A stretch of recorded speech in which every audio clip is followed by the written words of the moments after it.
पूर्व मुख्यमंत्री और विपक्ष के नेता देवेंद्र फडणवीस जी ने घोषणा की थी कि दिवाली के बाद पटाखे फोड़ेंगे। हमें लगता है कि पटाखे भीग गए और आवाज़ नहीं कर पाए। एक माहौल खड़ा किया गया कि नवाब मलिक के बम ब्लास्ट के आरोपियों से संबंध हैं। मैं देवेंद्र जी, आप 1999 में इस शहर में शायद पहली बार आए विधायक बन के, और 62 साल के जीवन में इस शहर में आपसे पहले दिवंगत मुंडे साहब भी नेता थे जो दाऊद से लोगों को जोड़ते रहे। हम जब मंत्री थे उस वक्त भी दाऊद को लेकर मुंडे साहब के बहुत सारे भाषण विधानसभा में होते रहे। लेकिन इस 62 साल के जीवन में या लोक प्रतिनिधि बनने के 26 साल जीवन में इस तरह के आरोप कभी भी हम पर कोई लगा नहीं पाया। आज एक जगह को लेके आपने कुछ कागजात लोगों के सामने रखे,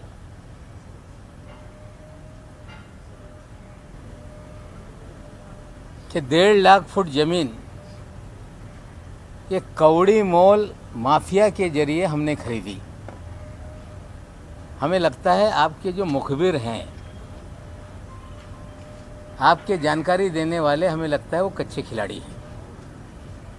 आप कहते तो मैं ही सारा कागजात आपको दे देता और भी कागजात आपको उपलब्ध करा देता। लेकिन आपने अंडरवर्ल्ड का खेल शुरू किया है। आज तो सारी चीज़ें मैं बोलूँगा नहीं, लेकिन कल सुबह 10 बजे देवेंद्र जी का अंडरवर्ल्ड का क्या खेल है इस महाराष्ट्र में, और देवेंद्र जी ने मुख्यमंत्री रहते हुए किस तरह से अंडरवर्ल्ड के जरिए पूरे शहर को हॉस्टेज बना रखा था, कल सुबह 10 बजे उसकी जानकारी देंगे। लेकिन आरोप लगाया गया कि हमने 1.5 लाख फुट जमीन खरीद ली कौड़ी मोल में। देवेंद्र जी ने कहा कि जाली किराएदार उसमें बनाए गए। आप सभी जाकर देख लें, वो 1.5 लाख फुट जमीन पर एक मदीनतुल आमान नाम की कोऑपरेटिव हाउसिंग सोसाइटी है, जो 1984 में वहाँ इमारत बनी, गोवा वाला कंपाउंड के नाम से जानी जाती है, जिसमें मुनीरा पटेल ने रस्सी वाला को डेवलपमेंट राइट देके वहाँ पे 140 से 150 मकान बनाकर आम लोगों को बेचे। आज भी वो सोसाइटी वहाँ पर है। उसके पीछे जो ज़मीन है उस पे बड़े पैमाने पे झुग्गी झोपड़ी है, और हमारा एक गोडाउन वहाँ पे है जिसकी सॉलिडस इन्वेस्टमेंट कंपनी की वो लीज पर,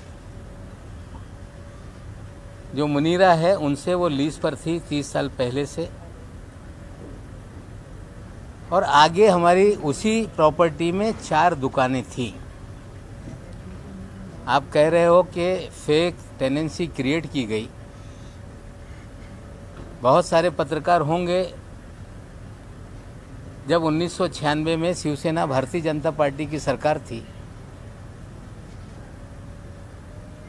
और हमें लगता है शायद 9 नवंबर का ही वो दिन था, और महाराष्ट्र में एक चौंकाने वाला नतीजा आया था जब नवाब मलिक शिवसेना भारतीय जनता पार्टी की सरकार में पहली बार उपचुनाव जीता था, और उस चुनाव का कार्यालय उसी गोवा वाली बिल्डिंग में था और जश्न भी वहीं मनाया गया था। 96 के आप जाकर मेरे कार्यालय के चुनाव के डॉक्यूमेंट निकाल लेंगे तो वहीं से हमने चुनाव लड़ा था। हम किराएदार वहाँ पे थे। जो मुनीरा पलम्बर है उन्होंने वहाँ पे झोपड़पट्टी थी, मदीनतुल आमान नाम की सोसाइटी थी और उन्होंने हमसे संपर्क किया कि हम आपके पास जो गोडाउन है उसकी ओनरशिप हम या पूरी ओनरशिप देना चाहते हैं। हमने उनसे ओनरशिप ली। उनका जो पावर ऑफ अटॉर्नी था सलीम पटेल, उससे हमने रजिस्ट्री की। वो सारे कागजात उपलब्ध हैं। किराएदार के नाते उस समय जो स्टैम्प ड्यूटी थी, जो कीमत थी, हमने अदा की। वो सरकारी दस्तावेज में उपलब्ध हैं। हमने मालकिन से ली। अगर वो किसी को कहती हैं कि ये मेरा पावर ऑफ अटॉर्नी है, उससे आप पूरा आपका जो भी व्यवहार है वो पूरा कर लो, तो हमने वो पूरा करने का काम किया। देवेंद्र जी ने बढ़ा चढ़ा के बम ब्लास्ट का उल्लेख करने का काम किया। सरदार वली खान का उल्लेख करने का काम किया। शायद देवेंद्र जी को उनके मुखबिर बता नहीं पाए कि उसी गोवाला कंपाउंड में सरदार वली खान का आज भी घर है। पिछले 70 सालों से उसी गोवाला कंपाउंड में सरदार वली खान के जो पिताजी थे, वो गोवा वाला परिवार के एक वॉचमैन की तरह वहां पर काम करते थे। और जब हमने संपत्ति गोवा वाला परिवार से ली तो 300 मीटर पे सरदार वली खान ने अपना नाम चढ़ा लिया था। जब प्रॉपर्टी को हम रजिस्टर करने गए, ये बातें सामने आई और हमने 300 मीटर का पैसा देकर उन्होंने जो अपना राइट क्रिएट किया था वो उनसे सरेंडर करने का काम किया। आज भी वो हमारे घर के पीछे ही 2 प्रॉपर्टी पीछे वो सारी जगह है। जो गोडाउन है वो भी हमारा वहाँ पर है। जो आगे इमारत है उसमें भी जो 4 दुकानें उस समय हमारी थी वो भी है, आज वहाँ पे किराए पे लगाई हुई है। जब प्रॉपर्टी ली तो आगे जो गोवा वाला बिल्डिंग है जिसमें 4 दुकानें, 8 दुकानें नीचे, 8 घर ऊपर, ये सारी संपत्ति उस समय हमारी हुई। उसमें बाद में एक बियर बार था। मुसलमान होने के नाते समाज का दबाव होने लगा कि आपके संपत्ति में बियर बार है।